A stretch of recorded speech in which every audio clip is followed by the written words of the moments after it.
kad mogu.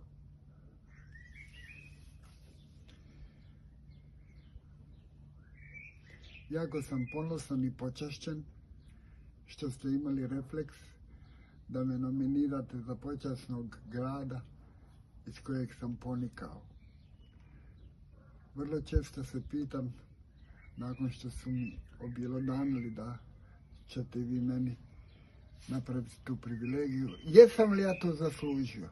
Reći ću vam jesam. Obišao sam ovu planetu uzduž i poprijeko. I svugdje sam isticao moje porijeklo i moj travnik.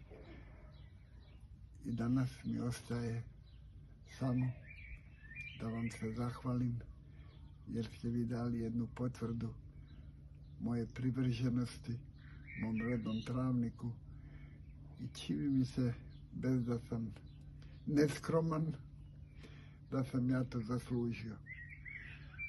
Pa prema tome, hvala načelniku općine Kenanu Dautoviću, predsjedavajućoj općinskog vijeća Vlatki Lovrinović i naravno svim vijećnicima koji su mi sa puno širine i dobrote dali ovu titulu počasnog građana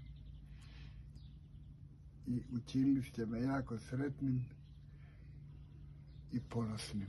Hvala vam.